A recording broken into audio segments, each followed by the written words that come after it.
This week on SME OnPoint, we host a fireside chat on the advantages and disadvantages of developing products in South Africa. Earlier this week, proudly, South Africa hosted a Buy Local summit and exhibition aimed at encouraging South Africans to prioritise buying locally made products.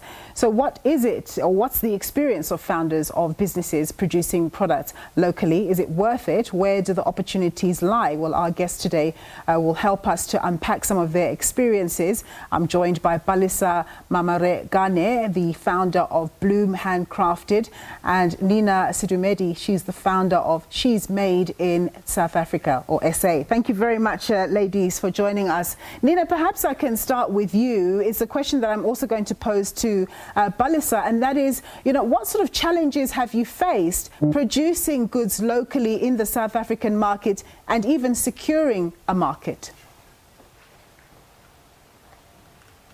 I didn't get that, sorry.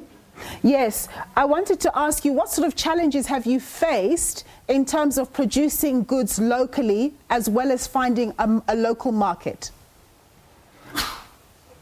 Oh, la la, it's been a roller coaster. Finding markets, I'll start with finding markets. Finding markets in South Africa is highly expensive. If it's in a mall, you have to pay rental, or if you supply shops, they take a percentage and you still have to pay for rail space. And if you are a small brand, you can sometimes afford your overheads in your business. So that is a very, very difficult exercise to have your products made and sold in South Africa. So we solely depend on Facebook, Instagram, word of mouth.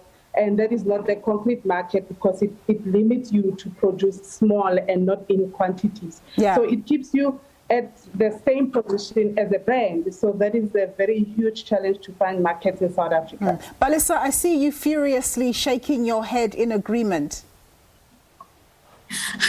No, I was nodding in agreement, yes, as well. It is quite difficult to find markets in South Africa. I think above getting to the stage of finding a market, just putting the product out there and starting out with the product is the difficult stages as well.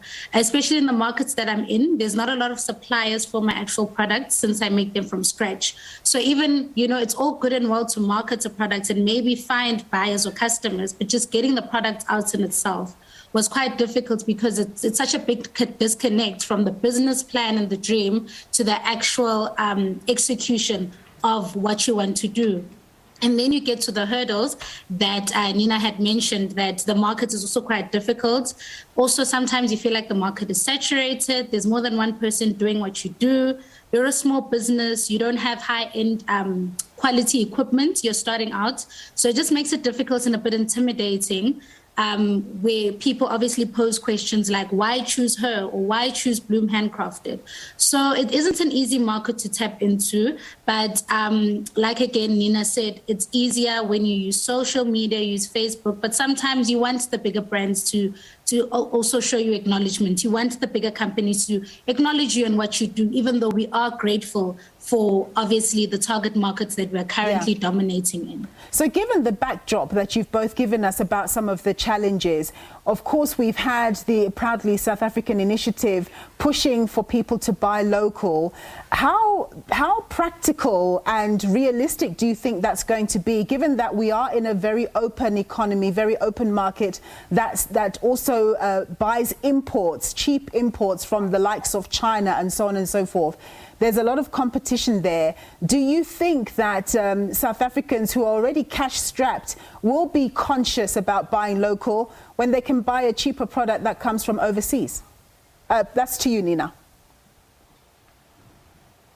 I think if the message is more direct to the consumer, can we speak about names that relate to our environment?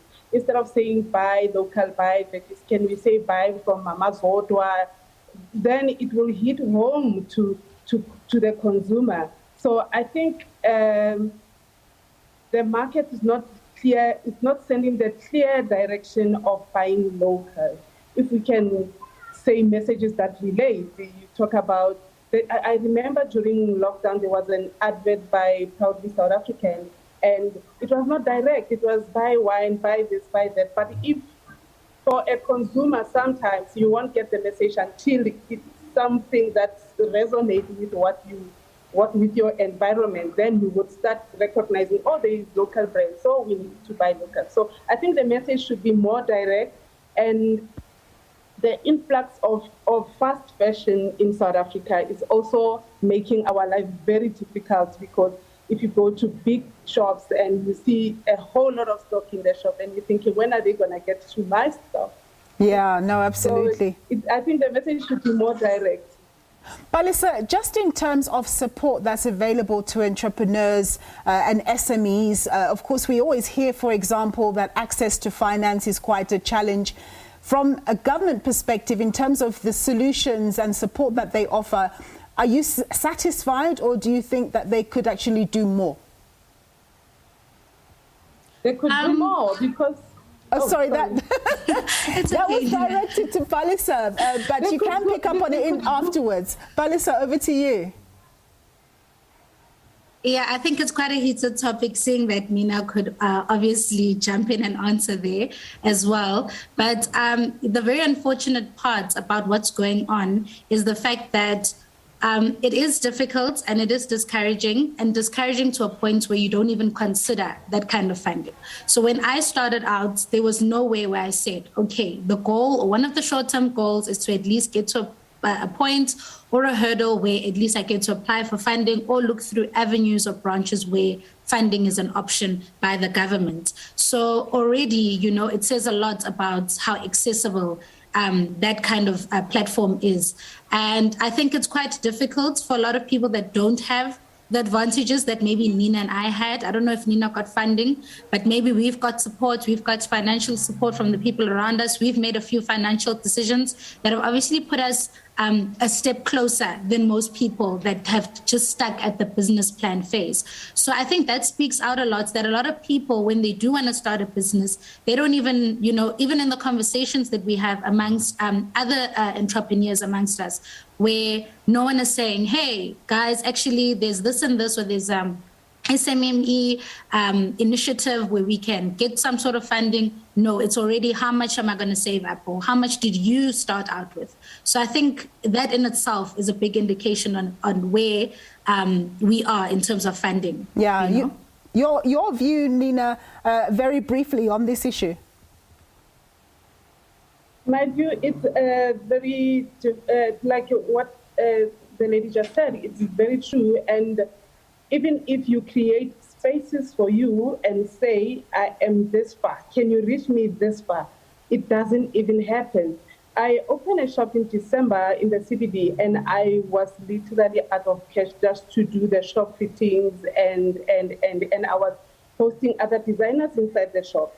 And no matter how much proof I've had that I have signed a lease, I am this far and this far, can you just help me with hangers or signage? I still don't have signage. I've been waiting, I don't know how long. And I have an entity that I had spoke to them and say, the shop is ready, the shop we are launching, the shop is open. Where is the signage? Till today, I'm still waiting for the signage. So that's what you just have to do what you have to do. With the little cash that you have, you just have to inject it, whether it's approved or not, you still have to do what you gotta do. So it's very difficult and very discouraging exercise, especially when you are a step ahead and you're showing record of saying, this is where I am. Yes. So it's a very tiring exercise. In 30 seconds, Palesa, what would you say to encourage budding entrepreneurs who are watching the show despite the challenges? I think the beauty of what I do and why I started what I started is the fact that I've got a platform where I can express myself completely outside of being at work, outside of being a parent, outside of being, anything else than an entrepreneur. So every morning, at least I get to delve in and, just maximize my abilities and capabilities into being or doing something that I'm extremely passionate about. And I think that in itself can be something that drives the next person to do what they want to do. I think in a world where we live in a world where so many people are confined into, it's either you're this so that you have this, or it's either you're that so that you have that. I think it's easier to have a place or a platform where you can be completely fluid in what you're doing. And, you know, even though it does get difficult and there are a lot of challenges into being a businesswoman or a businessman, I think at the end of the day, the beauty is the fluidity and the flexibility and waking up and seeing some sort of aspect or some sort of part of the dream coming to life, even if it's not the whole thing entirely. Step by step, you know, you see that, okay, this is something that's materializing, it's coming into fruition. I'm glad and I'm happy that I'm seeing the progress that I'm making. Okay, thank you very much, ladies, for your time and your insights there, and all the very best in your endeavours. I was joined there by Palesa Mamare-gane. She's the founder of Bloom Handcrafted, and Nina Sedumedi. She's the founder of She Is Made in SA. We'll have more